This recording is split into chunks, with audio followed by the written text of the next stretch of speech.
that's why it can be hard to get some of those other cartridges to shoot well.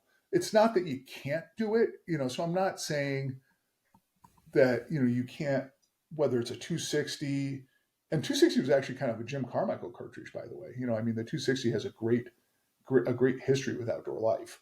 But Remington, as they often did, just totally screwed up the launch of the round, and basically strangled it in the crib without realizing what they were doing. Hi there, John McAdams here. Welcome to episode 366 of the Big Game Hunting Podcast. I am excited to have John Snow, the shooting editor at Outdoor Life, on the show with me today to talk about modern cartridge design. In particular, we focus on how the polarizing 6.5 Creedmoor embodies many of these design characteristics and how these characteristics distinguish the newer 6.5 Creedmoor from similarly performing cartridges like the 260 Remington and the 6.5 by 55 Swede.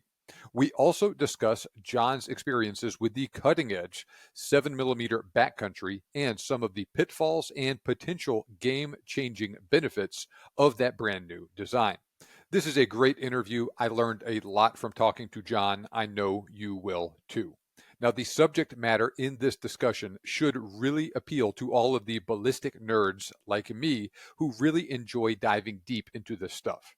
Now, for those of you who have genuinely wondered why the 6.5 Creedmoor is so popular, well, this episode is a big part of the answer to that question, and it's not just Hornady's marketing. Now, before we get into all of that, make sure you are on my email list. If you like the podcast, you will love the emails I send out every weekday about hunting, shooting, ballistics, and more. Sign up at the link in the episode description or at biggamehuntingpodcast.com/ebook. Okay, let's dive into that interview with John Snow talking about modern cartridge design. Okay, good morning, John. Thank you so much for joining me on the show today. Yeah, great to be here. So can you very briefly introduce yourself to those in the audience that don't know who you are? Okay, sure. Well, I am the shooting editor at Outdoor Life, and I have been with the publication since 2001, so it's been quite a stretch for me. But in the context of the history of the publication, we've been around since 1898. I'm only the fifth shooting editor, so Oh, wow. depending on what kind of time scale you look at, I've either been there a long time, or I'm just getting going. Well, who are some other people that people might have heard of that have also been the shooting editor at Outdoor Life? Well, kind of going backwards from me, there was Jim Carmichael, who was longtime shooting editor. I guess we're all longtime shooting editors, as it turns out. And he was a great mentor of mine. He started off in the 70s, and he took the position from Jack O'Connor. Jack O'Connor was also longtime shooting editor, and he had started in the late 40s in that position. And then prior to him was Charles Askin Sr., Okay.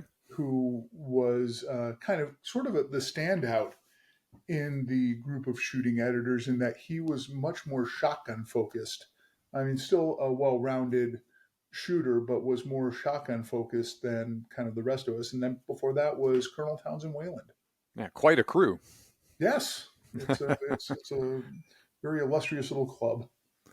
Well, we are going to talk about modern cartridge design today. And I don't recall exactly when or how I heard about this concept, but somehow I discovered the article you wrote about modern cartridge design for Outdoor Life. And it answered a lot of questions I've had. And I'm sure many of my listeners that have run across that article, it helped them out with different concepts over the years too. So that's what we're going to talk about today in a little bit more detail. So first, to start out with, can you give us a Reader's Digest version of just what modern cartridge design is, and then later we'll talk about the different aspects of it?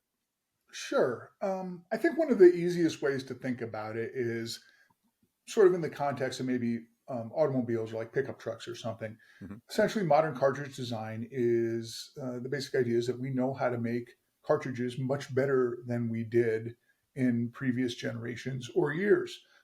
And so while we have understandable love for classics. I mean, nobody loves kind of classic stuff more than gun people. The 30-06 or 30-30 or whatever. The fact is that just like a Ford F-150 built today is a much superior vehicle compared to a Ford F-150 from the 70s, the Hmm. same thing holds true with cartridge design. We've learned a lot about how to make a better cartridge, and that those guiding principles form the basis of modern cartridge design. Okay.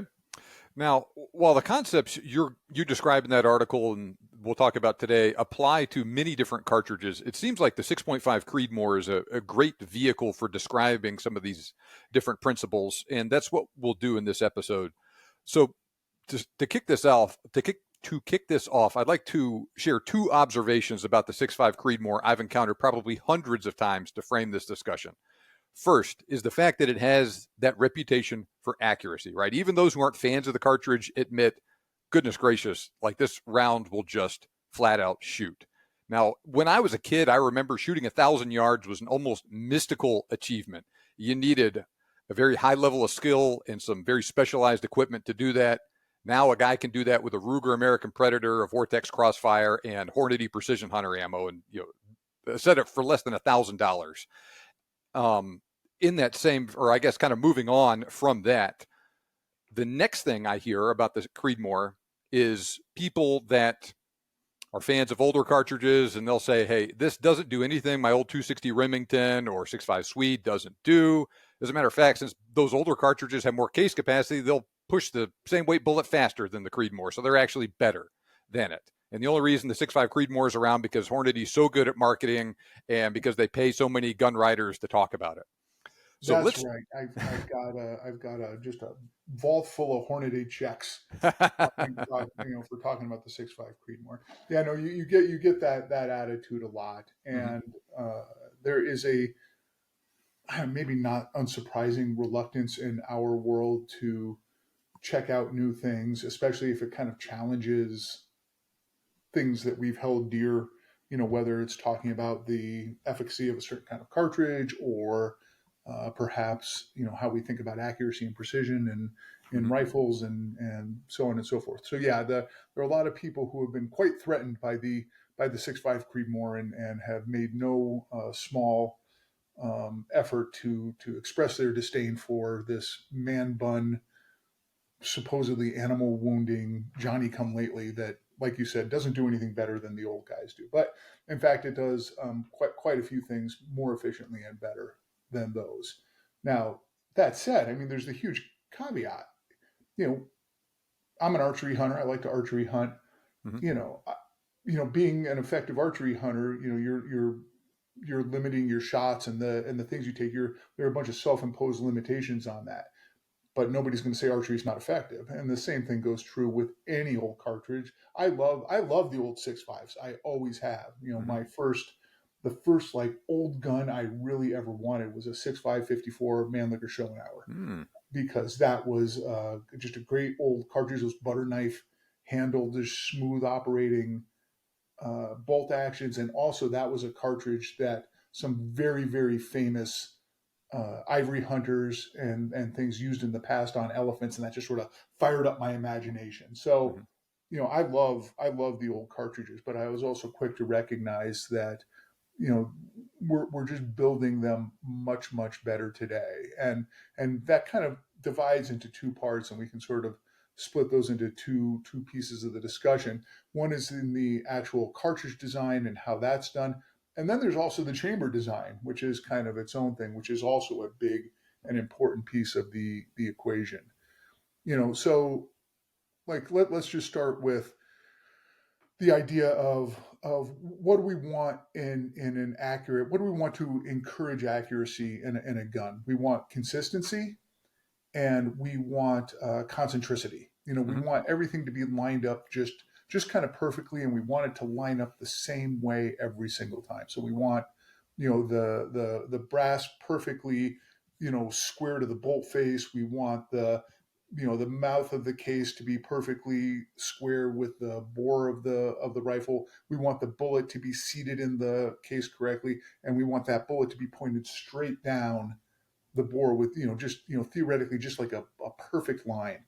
And, there are a bunch of things in the design of the 6.5 Creedmoor that help promote that. One is that it's got a steep shoulder angle, and, versus something like on a 30-06 that has that shallower traditional shoulder angle. And those were done for reasons. The reason a 308 and a 30-06 has that shallower shoulder angle is so that they feed more smoothly and more reliably, particularly in military arms, particularly in semi-automatic and fully automatic Mhm. platforms. That need for reliable performance, particularly on the battlefield, really drove the design of those cartridges. And it's worth recognizing that it's not so much that people were just clueless back in the day Mhm. about some of these principles, although I think we've learned a lot since then, but that they were designed with a very different mission in mind, and so like that's why you've got, a fair amount of case taper in a 308 and a 30-06, and that's why you have a shallow shoulder. And, also we just didn't have the quality of machinery back then to make stuff. So, there was a lot more tolerance slop in those systems. And none of those, I think anybody would agree, are favorable to promoting fine accuracy. In contrast, the 6.5 Creedmoor and other cartridges built around modern cartridge design have that steep shoulder that allows it to center up in the chamber better. They have minimal case taper on the way the brass looks, so it's much more parallel. So it's not like you're fitting a bowling pin into a cylinder. Right now, it's a more of a kind of a squared up thing going into a similarly shaped chamber. So, those are just a couple of the things that really promote the inherent accuracy, or augment the accuracy potential of a cartridge like the 6.5 Creedmoor. So you mentioned shoulder angle a second ago. It seems like a lot of the more modern cartridges utilize specifically a 30-degree shoulder angle. Is it seems like part of that is for head spacing, like consistent head spacing, like you mentioned, is also part of that ease of manufacture. If 30 is good, is 35 better? Is 40 even better than that? Yeah, I don't know that there's a manufacturing advantage in terms of one shoulder angle versus another. I do know that the 30-degree shoulder strikes a really nice balance. And balance is also another thing. I didn't really mention that. Mm-hmm. When you look at what makes, a 6.5 Creedmoor, some of these other modern cartridges so accurate, it's the balance. And part of that has to do is that these were designed around, specific projectiles that we'll get to in a second. Mm-hmm. But the one of the big takeaways is they're more moderate cartridges instead of being a blazing fast magnum. When I was a kid, the 22-250 or the 7 rem mag, I mean, speed was king, right? You Mm-hmm. looked, more speed meant better performance. And this was the days before we had laser rangefinders or really ballistic solvers and that kind of stuff. So, we've kind of learned that there's benefit to backing off and having a more moderate, balanced design. So that 30-degree slope kind of hits a nice balance. It allows you to headspace really evenly, but it also is not so steep that you'll run into excessive feeding issues. Mm-hmm. When you go to some of those Ackley improved or other, really sharp shouldered cartridges, you can and will see feeding issues in some platforms. Yeah, so like the Winchester short magnums. I mean, there was several things going on there, but they were really short and they had a steeper shoulder angle like that, and there were sometimes issues with it. Oh, there were tremendous issues when they first came out. I mean, it was difficult to find a rifle that was tuned correctly for them. And in fact, I mean, one of the interesting, just a sort of as a side tidbit, is like when you design a firearm, particularly an auto loading firearm or repeating firearm rather, everything really hinges around the magazine. It's funny because we have, especially in like a AR platform or something else. I mean, the magazines are almost not an afterthought, but they're damn near disposable, right? I mean, and in Mm-hmm. certain cases they are disposable. But really, everything starts with the magazine and the magazine design. And so what we saw with those short mags, those WSMs, was people trying to adapt a very difficult to feed style of cartridge into sort of a legacy kind of magazine system. And it took them a while to get the kinks worked out. Mm-hmm. It seems like now it's much better than it was 20 years ago. But so you had a front row seat for this stuff back then, though. Huh? I sure did. Well, it was interesting, when the WSMs came out. I mean, there was a lot of performance guarantees or promises that were made in terms of their benefits with this short fat configuration, and the idea that the powder column in there burned in a super efficient way. And not that you got something for nothing exactly, but because of its efficiency, you got advanced performance. And then there were some of these accuracy promises that were made with respect to them. And while you could certainly, and people have, and they still do, build, custom WSMs that shoot lights out and reload extremely effectively, by and large, the initial round of factory rifles and factory ammunition were kind of disappointing. Mm-hmm. I remember, testing the 300 WSM when it first came out and doing a bunch of accuracy work in different platforms. And I thought something was wrong with me. I didn't know. I'm like, oh, this isn't just adding up. And then kind of the more I sort of kicked the bushes, the more I realized that, that was in fact largely the case for people. And of course, the people who jumped on the bandwagon were not happy to hear that. Neither were the gun manufacturers or the ammo manufacturers either. So managed to upset everybody. And especially with the whole royalty controversy and the patent on the cartridge and everything, it's amazing that through all of that, any of those rounds stuck around then. Yeah, well, I mean, they were good rounds, and they're still, the 300 is still kind of kicking around a little bit. And I know people who are fond of their 270 WSM or 7 WSMs, and but it was interesting, that whole royalty thing around Jameson. That's the reason. That's the reason Hornady never chambered a single WSM. They just refused to on principle. They were damned if they were going to pay a stinking gun writer who kind of stole the industry's thunder, a royalty. And it was a very interesting kind of chapter in our ballistic history. Now I know they make, for instance, 300 short mag now. Did they do that after the patent expired and they wouldn't have to pay royalties then? Yeah, but what they really did was that they focused on the Ruger compact magnums, the RCMs, and so they developed those in conjunction with Ruger, as part, and there was some ballistic advantage to what they were trying to accomplish too. So it wasn't just a total FU, but it wasn't far from it either. Mm-hmm. Now, this is an interesting thing that I did not consider until you brought it up, is that the timing on things with the Winchester short magnums does start to overlap a little bit with the 30 TC and then the 6.5 Creedmoor coming out shortly after that. So I wonder if that might have had an indirect push in that direction towards their focus on those things.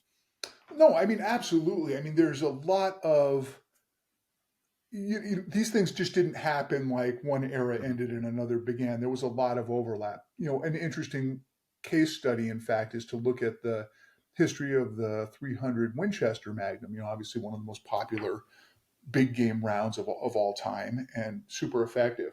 Well, this was in the 90s when the military was looking for some new sniper rifle type capabilities. And, there's always this big question, do we design something from the ground up? Do we go with a legacy cartridge? Some people have been fielding the 300 Win Mag previously, but one of the issues with the 300 Win Mag in a factory thing is that it head spaces off of the belt at the rear, mm-hmm. right? The raised belt, the Magnum belt that we all know. And again, when that was designed, it had its purpose, it had its reasons, in terms of feeding and other issues. But from the standpoint of just if we were to sit down and design a cartridge today, and I kind of make this point in that article on modern cartridge design, nobody would make a 30-06. We would never make a 300 Win Mag. All these classics that we have, nobody would design those cartridges that way today. But one of the things that had happened with the 300 Win Mag was to get, certain kind of accuracy improvements out of it. They went to sort of heavier for caliber bullets. They cut the chambers in a different way so that head spaced off the shoulder, enhancing accuracy rather than the belt. And in some cases, they also played with the twist rate of the rifle to spin some certain bullets a little faster.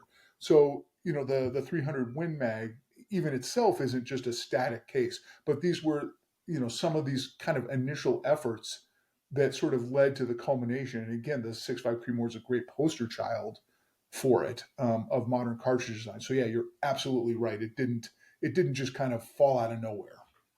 So we've talked about the case taper. We've talked about the one head spacing off of the shoulder instead of off of the belt or the rim on a really old cartridge.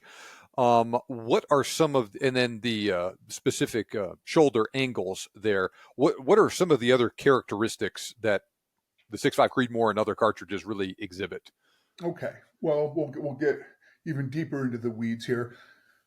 They're designed to shoot, what are now, extremely mainstream. These lovely, heavy for caliber, high BC bullets.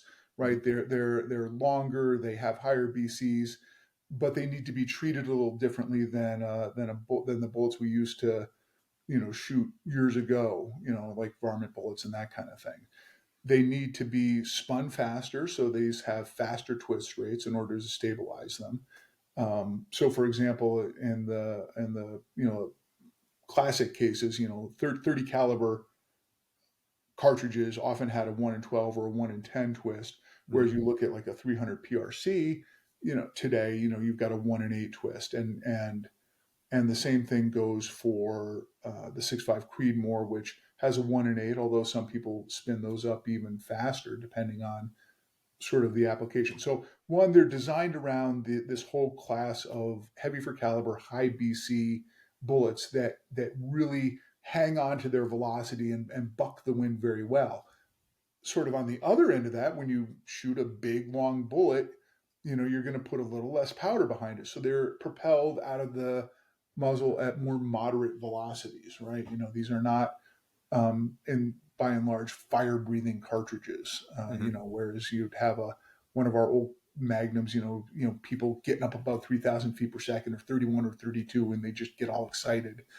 Now, we've learned that pushing these more efficient bullets at a 26, 27, 2,800 feet per second, not only is it less punishing on the shooter, promoting better accuracy as well, by the way, but that by the time you get downrange a certain way, the ballistic advantage of that long bullet will outpace the faster, lighter bullet that we spit out of the muzzle. So it'll in fact like catch up and start to surpass in terms of drift and drop, depending on which we're comparing at like 600 yards. So 600 yards in, that lighter bullet will get there faster, maybe have a little less drop.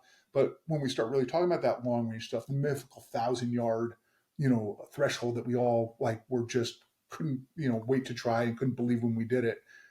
That's where these bullets, these more moderate bullets shine. So that's another area where the 6.5 Creedmoor and its ilk, kind of have a sort of a better design philosophy behind them.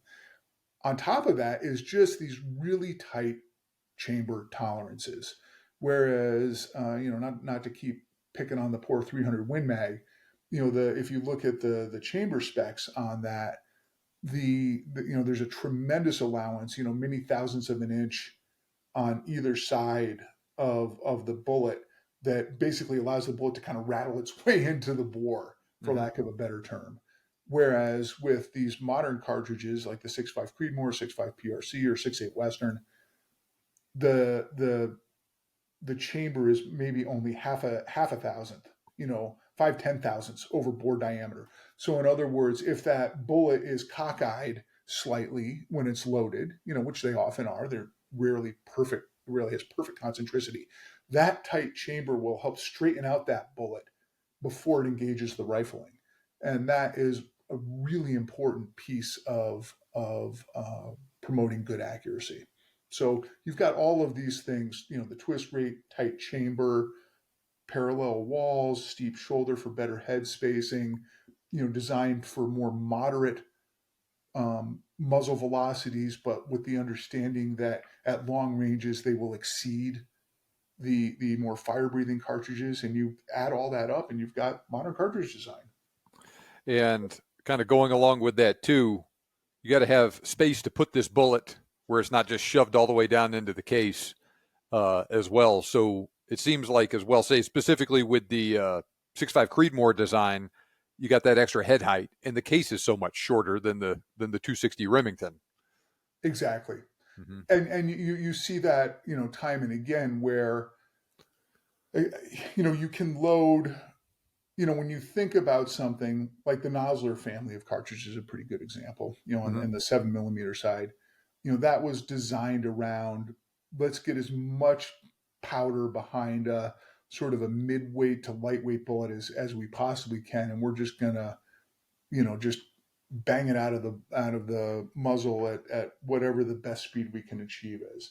Now, with like something like a 28 or a 7 Rem mag, you can load these longer and heavier bullets, but the rear of that bullet will stick back into the cartridge case, the propellant bed where the propellant is, and that can lead to all kinds of issues. One, the bullet might not be supported in the ideal place around the neck, and two, with the ass end of the bullet back in the case, it kind of can acts as a lever back there, and in fact, there have been sort of testing experimentation shows that not only can the pressures behind the bullet kind of lever it to the side, having it engage the rifle in a cockeyed fashion, but it can actually bend the rear of the bullet slightly. And needless to say, I don't have to explain to anybody why that wouldn't be good for accuracy. Yeah, that sounds like it would be terrible Yeah, for well, accuracy. that's why it can be hard to get some of those other cartridges to shoot well. It's not that you can't do it, so I'm not saying that, you can't, whether it's a 260, and 260 was actually kind of a Jim Carmichael cartridge, by the way. I mean, the 260 has a great history with outdoor life. But Remington, as they often did, just totally screwed up the launch of the round, and basically strangled it in the crib without realizing what they were doing, by loading it with really lousy bullets, and in particular, and also not with a sort of optimal twist rate. But but anyway, so well, shit, I lost our thread. Where are we? Going down memory lane with the 260. Yeah, we were talking about that, talking about shoving the bullet really deep into the case and all the problems that can be had with that. Yes. Yeah. Well, and yeah, I mean, we don't have to belabor it any more than we have, but yeah, you can run into issues when you have the base of the bullet extending down below the juncture of the neck and shoulder. And so the response that a lot of people have with this is like, understand everything you're saying, but I got a 7 rim mag, and I went from a 1 and 9 1/4 twist, and I put a 1 and 8 twist on it, and I got a custom minimum SAMI spec chamber on it, and I got a longer magazine to make it more compatible with those 175 grain high BC bullets, all of that stuff. It does everything the 7 PRC can do. And I loaded it to 65,000 PSI. And that's all true, but it's not. But you had to do all of that work to get to that point. It's not an off-the-shelf rifle with factory ammo at that point either. No, absolutely. I mean, you basically twisted yourself in knots to turn a 7 Red Mag into a 7 PRC. Congratulations. Mm-hmm. I mean, and again, I mean, it's fun. I mean, we're, by inclination, a lot of us are sort of tinkers and experiment and like to experiment and stuff. And I have absolutely no problem with that. But when, and again, for the vast majority of people's performance needs, they don't need that extra little effort, that extra little kind of fine accuracy that, a 6.5 Creed or 6.5 PRC brings to the table. But, when you look at high level national matches and long range shooting competitions, you really see, where we're separating the pepper from the fly shit on the firing line. The fact of the matter is the 6.5 Creedmoor wins competitions.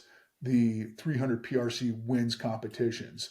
The 300 Win Mag modified also wins competitions, Mhm. but heavily modified. So yeah. It seems like a lot of these principles were taken from competitive shooters, and they saw a lot of people saw the cartridges that were winning a lot of these competitions, look at them and see, okay, what's the characteristics that they all share, and then you start to apply those to other cartridges.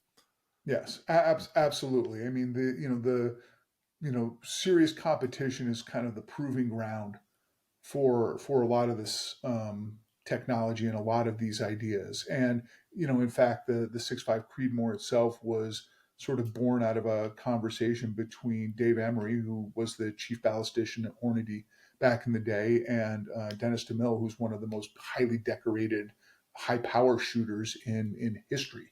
Mm-hmm. And they were at Camp Perry, many years ago. It's probably be around the 2004, 2005 timeframe, since the Creed came out in 2007. And they were sharing a lodging, and they kind of gotten off the line for the day and done their shooting, and Dennis was sharing his frustrations with the limitations of his cartridge that he was shooting, which I think was a 6XC at the point, which was really the hotness back then. But and that's a really fine cartridge, but it had some issues with kind of a carbon ring buildup and sort of bulging. It just had a couple of things. And Dave said, "Well, what ideally do you want in your best cartridge?" And so they were having a BS session on the porch, and kind of went through a list of several qualities that Dennis DeMille wanted in his ideal, sort of across the course 1,000 yard and in competition cartridge. And that was the sort of the recipe that led to the development of the 6.5 Creedmoor. And one of them being easy to reload, have it be the easy button, Mm-hmm. right? And in fact, I still have some of these boxes. The initial 6.5 Creedmoor boxes actually had the powder and charge weight listed on the outside, so that people, when they shot it, they could easily duplicate exactly what they just put down range. And yeah, so that was sort of the genesis, was that competition, sort of environment for a lot of these rounds. So when we talk about all these principles, cartridges that have a lot of these design principles built into them, I would assume all of the Creedmoors, 22, 6, 25, 6.5, all the PRCs have them.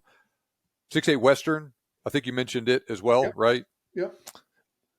Any others that I might have missed? Well, the 6.5 47, in some ways, it kind of one of the, it predates the 6.5 Creedmoor, and that Lapua cartridge is just one of the greatest. I love shooting it, and it's extremely effective. And yeah, but all of the Hornady cartridges, those the PRC family, the 6.8 Western is another great example. There is, and then there are other rounds that have, like, you look at something like the 22 Creedmoor, for example. I mean, the 22 Creedmoor, yes, it does have modern cartridge design elements in it, but that starts to get away from the less is more philosophy of muzzle velocity, right? Mm-hmm.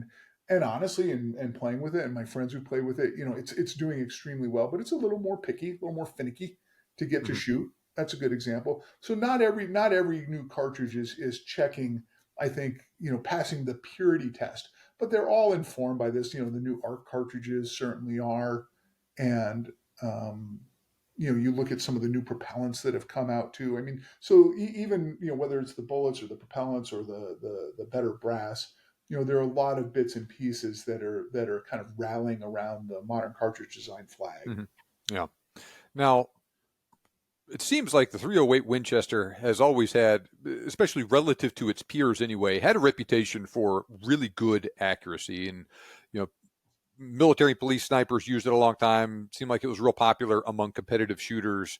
It seems like, as far as legacy cartridges go, it was maybe further down that road than some of the other ones were. Like, it had a little bit more snug throat than some of the other rounds of that day. it's a shorter cartridge like that. It's got a long neck to it. Would that be an accurate assessment of it? Maybe not quite to the point of the 6.5 Creedmoor, but more so than a 30-06.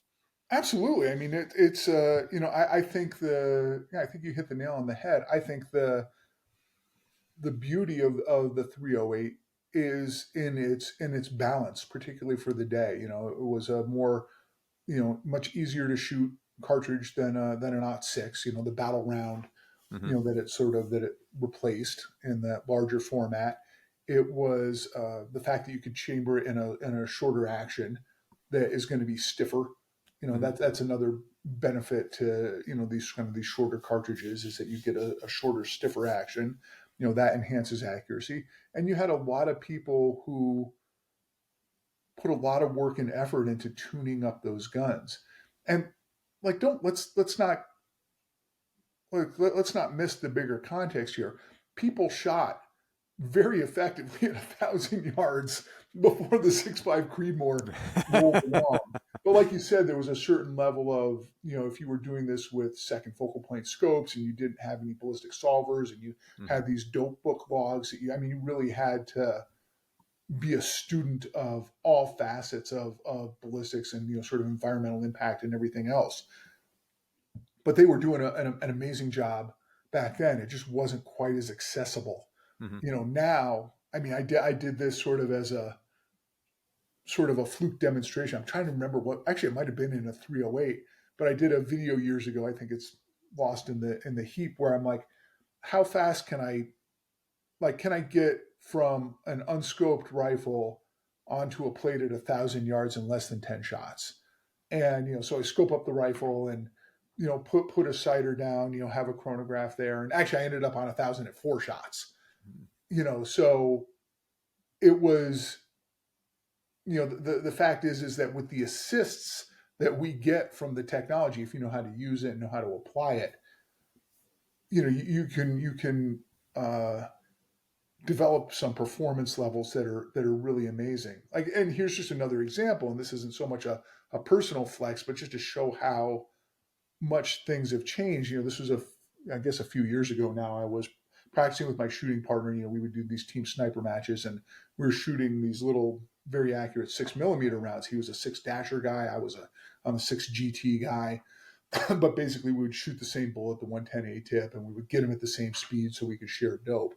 And we were out up at his range, that's a couple hours north of me here, practicing, and we had a 4-inch diamond at 1,000 yards, with mirage and wind, and we're getting in position and just like nailing this thing, and we're clustering like small groups on that diamond at 1,000. And at one point, I guess this was, we had gone off on to the plate to get our water line there, and I'd shot a 5-shot group that was about that big. And he was like, a few years ago, that would have been a world record.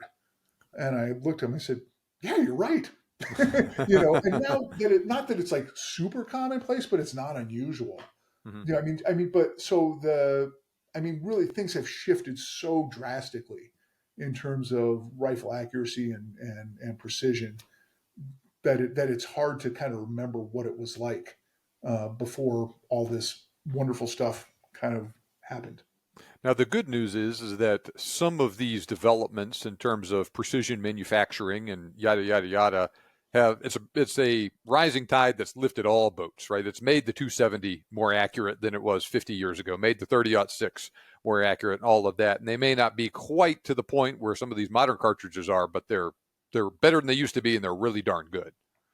Absolutely. We've got great bullets, great propellants. We know how to reload better. We've just, our general knowledge level is much, much higher than it used to be. So yeah, if you're looking to breathe life into an old classic, there's never been a better time to help them achieve their maximum potential. Particularly in this world of just beautifully machined receivers and barrels, where you can have prefits and just screw a rifle together and get incredible performance. And as much as we've dunked on the 300 Win Mag in this episode as well, doesn't mean that they're garbage. None of them shoot accurately, and you can't occasionally have some that'll shoot more accurately than a 300 PRC either. Oh, absolutely. No, the 300 Win Mag is a fabulous, fabulous round. It's got such a great history, and it's just a fun round to shoot with. And I don't discount just sort of the emotional kind of enjoyment of using something that has sort of a historical kind of flair to it. I mean, one of my all-time favorite cartridges, I still love it, and I get giddy every time I get a chance to hunt with it, is a 35 Remington. Mm-hmm. I grew up a lever action guy. I still love my lever actions, and man, there's nothing quite more satisfying to me than putting a 200 grain soft point, through the rib cage of a deer, in the hardwoods. And I will never move away from that in favor of some newfangledness that maybe offers some kind of other advantage. There's absolutely still a huge amount of space for all of these old classics. Let's see if I can get the camera to look at it. This deer, right there, that whitetail on the wall, I shot with a 32 Remington. Oh yeah, so nice. so out of a Remington Model 8, so 170 grain soft point with that one. And let's see if I can look at it the other way. Yeah, my Warthog above the door, I shot that with a 5.77 450 Martini Henry. So as much as I like the new stuff, I really like the old stuff too. And I've half the stuff on this wall behind me, I shot with a 300 Win Mag as well. Well, here, this rifle here is a 416 Rigby. Okay. And, on my first 4 trips to Africa, this was the only gun I carried. Mm-hmm. So I use this on everything from, on an elephant hunt to Cape Buffalo to Dick and Diker. There you go. So, mm-hmm. And that was, and I will never not have that gun. Mm-hmm.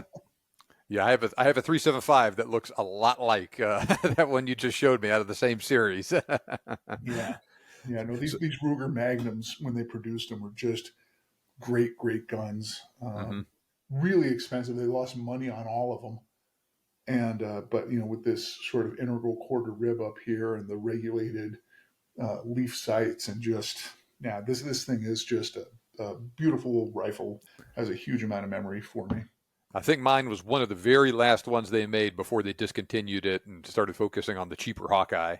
Yeah, well, and there's and that's what happens. I mean, manufacturing efficiency. That's why we don't make square bridge Mausers anymore either. Mm-hmm. Let me see if I can get my camera to focus again correctly. Come on, it's like a dog that's disobeying right now. Yeah, I feel the same way about my camera. Now, we talked a minute ago about the 308, and we got this other cartridge that people only really know about in the context of it being the parent of the 6.5 Creedmoor in the 30TC. Is the 30TC directly related to the 308, or is it its own thing? It was its own thing. It was, I mean, it's got a really interesting history, behind it. It was a little bit of a vanity project. Mm-hmm.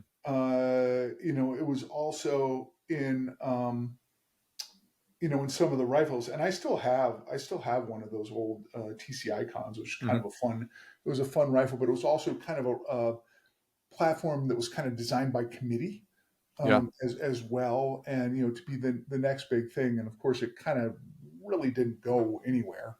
Mm-hmm. I mean, so it's more of just a sort of a curiosity footnote, but like I think I said in the story, its greatest claim to fame is the fact that that gave birth to to the 6.5 Creedmoor. So I guess nobody really remembers George Washington's parents either, but he must have had them.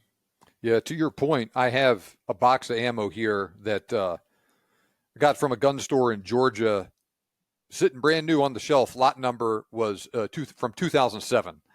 So it had been sitting out that long, and nobody had bought it until I snagged it just to get some. And it looks similar to the 308, but like you said, not exactly the same. No. Some of these characteristics you talked about with the minimal body taper, the little bit steeper shoulder, more head height, all of that stuff, but not quite all the way there, it seems like. And then they took it the next step with the Creedmoor. Yeah, well, I mean, it was just, Not that it didn't have a purpose, but the 6.5 Creedmoor was designed with this 1,000-yard competition in mind, and it really quickly just established itself so quickly on that scene. And the 30TC was definitely meant to be more of like a better 308, but Mhm. people were pretty damn happy with their 308s, and didn't really see a need to shift. And honestly, there's a little bit of a similar story. I was integral in the development of the 6 Creedmoor. That Mhm. was kind of my wildcat cartridge I did with Hornady, and by sort of all respects, it is a better designed 243. But guess what? It hasn't replaced a 243. Mhm. And it's not going to. I mean, it has it has its place out there, particularly in the competition world, and it's an incredibly effective, kind of crossover cartridge from varmints and long range shooting up to mid-sized game. It's a beautifully designed cartridge, but it's just like it's not going to replace the 243. Mhm. As much as I think maybe it deserves to. Yeah, and that is an excellent point as well. While some of these newer cartridges may be better marginally in certain areas than some of the old cartridges, doesn't mean the old ones won't work. And if you're shooting a deer or something, or an elk or whatever, and not super long range, 243 is fine. The 30-06 is fine. The 270 is fine. Absolutely, and Hmm. and the guns that we have, these rifles that we have, are designed to last for generations and decades with reasonable care. And so, if it does sort of fall under, if it ain't broke, don't fix it. Hmm. And for the vast majority of particularly hunters, but even just shooters, the finer points of what newer cartridges bring to the party is kind of lost on them. They don't need it. They don't see it.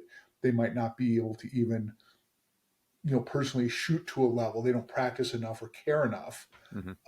And I don't mean that as a judgment. It's just we all focus on different things. Good enough is good enough, and Hmm. and by God, you cannot argue against the /06, the 243, the 308, or any of those older cartridges from that point of view. Yeah, so I live and I do a lot of deer hunting out here in East Texas. The piney woods here don't allow for a lot of long shots. I shot that deer out in this part of the country I was just talking about with the 32 Remington at 50 yards.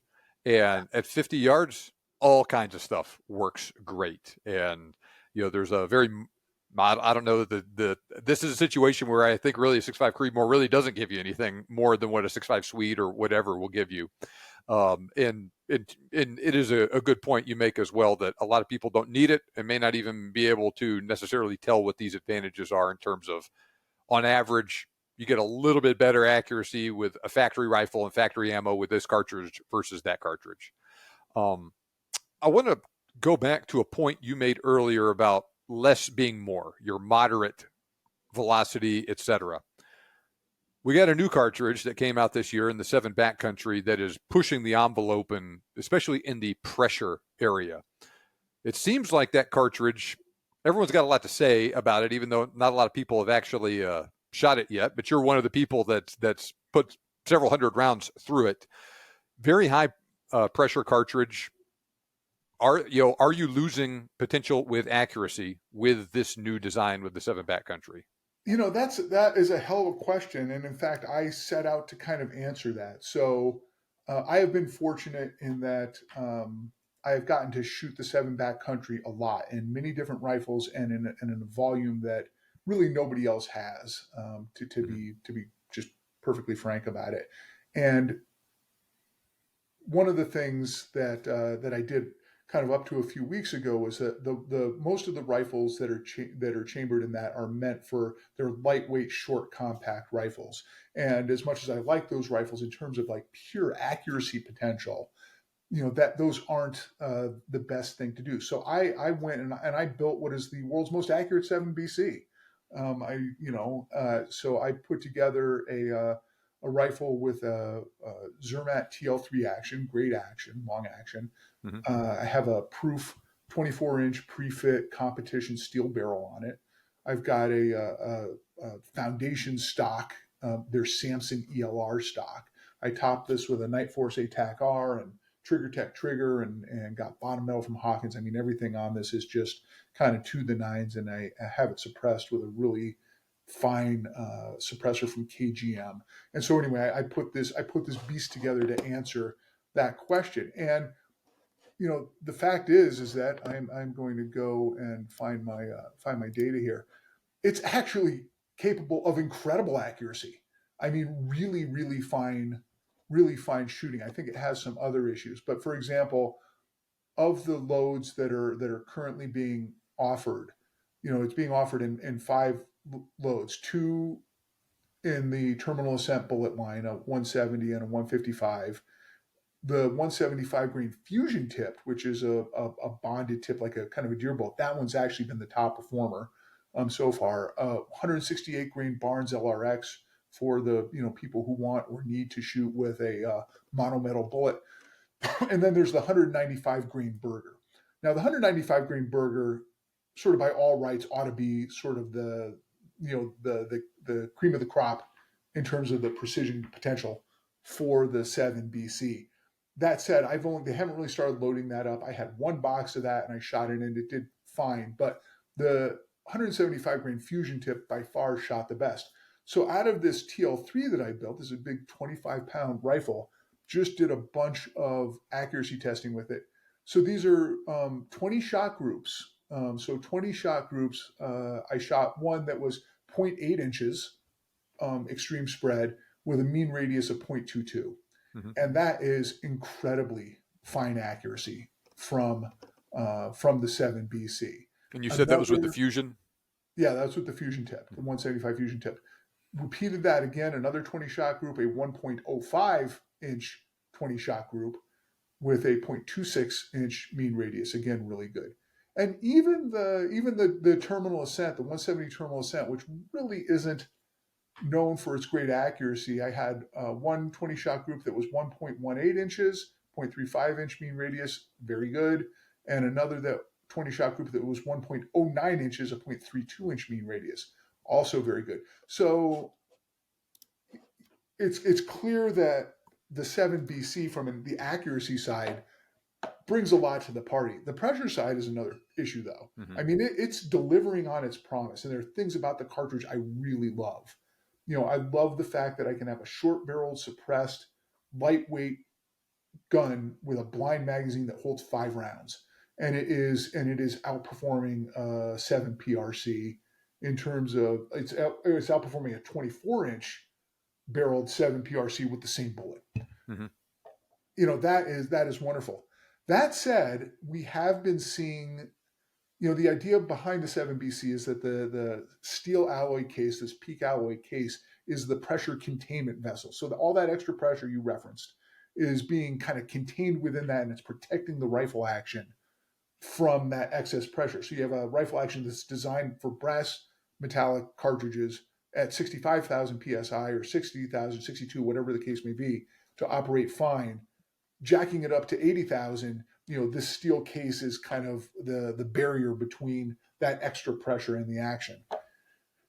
That said, we have been seeing some issues in terms of, the cases getting sticky in the cartridge, on, sort of the 5th shot of a 5-shot string, or sort of later on, when the gun starts to heat up, having some extraction issues for sure. And certainly when the rifle seems to get dirty, there's something, it's not perfect.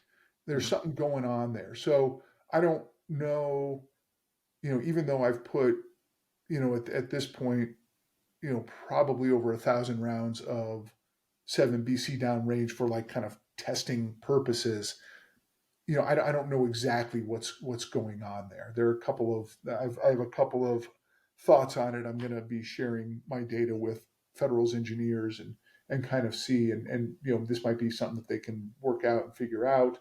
It might just be a case where you've got this hot rod cartridge and you just really need to keep on top of keeping your rifle clean. Mm-hmm. I'm not sure, mm-hmm. but it is a cool cartridge. And it seems like with it being a big jump in technology and utilizing just different materials and different ways of doing things, we're going to, if it sticks around and this is going to be a thing we're dealing with in the future, we're going to have to change our perception and just the way that we do things. Maybe the pressure signs are going to be a little bit different on it, because I've heard that like with some of the traditional things that you would see on a brass case, if you have excess pressure, you don't get those in the steel case, right? That's correct. And you bring up a really good point. You know, traditionally, hand loaders and tinkers, they're always trying to get more speed. That was always Mm-hmm. usually the goal. And they're like, oh, I haven't seen any pressure signs. And, they're looking for, flattened primers or cratered primers or ejector swipes or difficulty extracting. And all of those are definitely warning signs. But the fact of the matter is that most people, you can have a lot of excess pressure and not have any external indication of it. People flirt with disaster continually in the hand loading. This is why every hand loading manual or website says do not exceed this stuff, Mm-hmm. and work up from the bottom. And people, I think, they start to treat that like the warning label on a mattress. I think they just kind of ignore it, and they're looking for these other signs, and it's a really poor practice to engage in. It's going to be compounded with the technology of the 7BC, because those cases do not exhibit pressure the same way. So you're not going to, uh, you know, like as poor a metric as those signs of pressure are with the brass, it's even worse with this. So, I mean, people are really going to have to just be cautious and color within the lines. I think, I'd recommend that for anybody anyway. Now, one of the other potential issues it seems like that's going to be hampering this cartridge is difficulty reloading it. I know you talked a little bit about that in your work that you initially did on it, but I know Federal says they're working on it, and it is going to be a reloadable cartridge. Are there any updates to that since, I guess, January?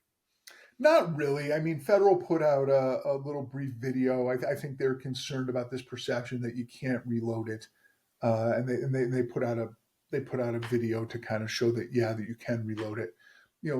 And I'm sure eventually it will be able to be reloaded, but it does have some headwinds. Mm-hmm. One is that you can't anneal the case. So we've annealing has become a much more common practice to extend the life of our empties, brass traditionally, and now this steel alloy. So that's kind of one thing. A bigger one is actually having the sizing dies size the thing correctly within a reasonable amount of time. Currently, I think they've been seeing, depending on the die and press setup, having to run the empty through the sizing die many times to get it back to its reloadable state. And that's not a great thing. And I know I've been talking with my buddies at RCBS and stuff. I mean, people are really working hard to address this. But then there's also the issue of the propellants. Mm-hmm. There is not apparently a sort of commercially readily available propellant that we can stuff in there to duplicate the performance that the factory ammo is providing. I don't know. Federal's not divulging which propellant is in there, but it's not one that is commercially available, at least currently. And so I know they've been trying to look at all alternate propellants that we might be able to get off the shelf, but they haven't sort of landed on anyone that they can confidently recommend. So, right now the reloading issue for the 7BC is a tremendous question mark. Mm-hmm. But I don't think there's any like fatal flaw in it. Although I do wonder about the issue of resizing. They Mm-hmm. might just have to do kind of tool up these resizing dies in a different way.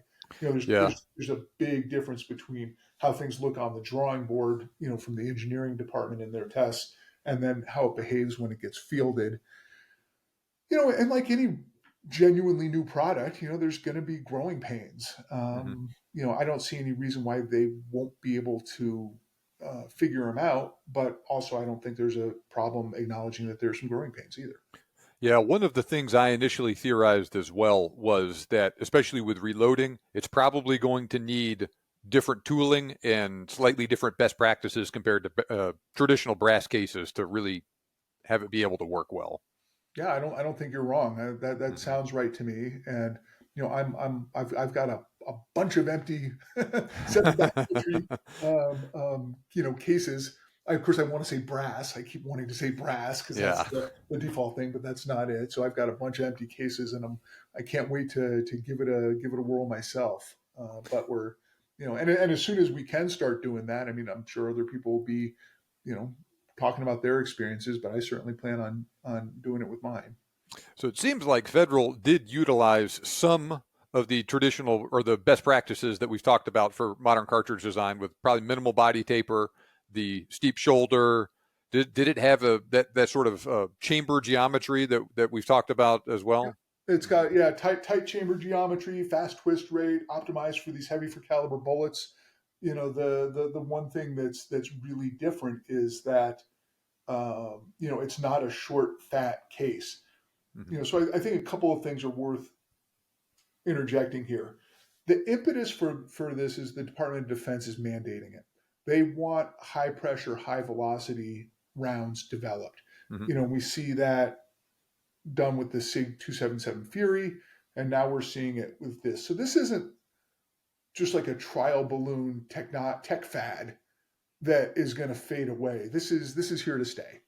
But whether it gains success in the commercial kind of hunting line, kind of like the 7mm Backcountry has done, or whether we see it kind of retrofitted into appropriate cases. They've been shooting this through 223s quite a bit, and really seeing some very impressive gains there. And you're intimately familiar with the AR platform. If things are work too hard, if the thing isn't gassed right, if bolt speeds and everything else get out of whack, the reliability of that platform will take a dive, right? Mm-hmm. So it actually, if they can get this to run well and in a durable fashion in an AR, that will bode really well for the future of the cartridge. But but we are going to be seeing this in other cartridges for sure. That said, that long, skinny profile of the 7BC cartridge is no mistake. Part of the idea behind that is that when the gases in a case expand, it seals against the chamber walls, right, and it grips the walls, and that grip helps mitigate the rearward thrust on the case against the bolt thrust. Mm-hmm. And so, for example, with a WSM, this would be a horrible choice because there just isn't as much gripping area, and you're going to get a lot of excess bolt thrust. Even with like maybe a 6.5 PRC, Mm-hmm. that's a pretty stubby case. Great in the brass realm. I don't know how that would do. I would have real doubts about its durability in this peak alloy technology. So I think long, skinny cases are a good option to be kind of retrofit with this technology. And people will have to be very careful about getting lubrication or water or things into the chamber, things that can prevent the cartridge from gripping the chamber walls as effectively. I Mm-hmm. think that's going to be kind of a feature or a thing to contend with this round, or with this technology rather. So bolt thrust is a function of the pressure of the cartridge and the diameter of the case head. And a given pressure with a larger case head is going to have more bolt thrust. Same pressure, smaller case head will have less bolt thrust, right? Yeah, I mean, basically, if the ratio of case head diameter to sort of surface contact area, you want more surface contact area with less case head diameter. And when Mm-hmm. you go to a cartridge design that goes with a larger case head diameter and less surface contact, you're going to get, all things being equal, the greater potential for an amount of bolt thrust that can lead to performance issues or Yeah. reliability issues. So we have this very high pressure with the smaller um, case head diameter, and the all of that works out to be less of an issue than it would have been with the WSM or the PRC, like you talked about. Yeah, Makes sense. exactly. But I also know, that there are things on the drawing board that leave the 7 Backcountry in the dust as well. So, there is a lot of interest and effort being put into this and to figuring it out. This is, I don't know if the right analogy is moving from the prop age to the jet age Hmm. with aviation. I don't know if this is quite the same thing, but in terms of that performance boost, maybe that will prove to be an apt analogy. And of course, we know early on with testing jets and everything else, it wasn't a very smooth process, right? No, But a lot of people got today killed it's doing that. Hmm. exactly. Hmm. But today it's just accepted second nature. It's the kinks have been ironed out of it. So we'll see. Well, so I will, of course, put a link to your modern cartridge design article in the episode description so people can read more about it. Before we move on to our closing question, is there anything else that you want to wrap up with or any of that stuff? Not really. I mean, I think we checked all the big Mhm. boxes and then some. All right. Very, very good. Well, like I said, I'll put a link to that and I'll put a link to your Instagram and everything on there as well. So now we'll go on to our closing question. I'm asking everyone on the show. You must choose one to hunt with for the rest of your life. Now, this is hunt with, not competition, like we talked about. Right. You either have to have a single cartridge and you can use any bullet in it, or a single bullet that you can use in any cartridge. Man, I've been sort of rolling this over in the back of my head. That is a toughie. That is a toughie. You know, in recent times, recent years, I have probably gravitated to the 6.5 PRC more than any other cartridge. I just love the balance of it. I love the accuracy and sort of its downrange terminal ballistics. That said, I'm a very avid competitive shooter. I There's a really good case to be made that the 6.5 PRC doesn't bring a whole lot more to the party than the 6.5 Creedmoor. Mm-hmm. You gain a couple hundred feet per second. Whether an animal knows the difference on that downrange, I don't know. And the 6.5 Creed is just so easy to shoot and fun to practice with, and you can't discount that. That said, I also like to hunt big stuff. Mm-hmm. Dangerous game. So I'm a big fan of the 375 as well. And unfortunately, while I have killed plenty of animals with match bullets, and I love like the A-tips, for example, or some of the other things, they're just some critters that I wouldn't feel comfortable with. You know, Historically, I've shot a lot of stuff with the Nosler AccuBomb bullet. I have a lot of confidence in that bullet. It's a great bonded bullet, great all around bullet. The companion one to that is the ELDX bullet. I have killed more stuff with the ELDX in the last handful of years than any other bullet, without question. I've been extremely happy with it. So where am I? Am I at a 6.5 Creed, a 375? I could kind of split the difference in the middle with a 7 PRC. Would be kind of hard to argue against. And you know, and honestly, if I don't have a, a an African game warden over my shoulder, making sure that my cartridge size, I put down a Cape Buffalo with a 7 PRC. It'd work extremely well with the right bullet. Now, So I think I'm truth gonna. be told, you could choose the Nosler AccuBond, and then you can use it in the 6.5 PRC and the 375 and the 7 PRC if you wanted.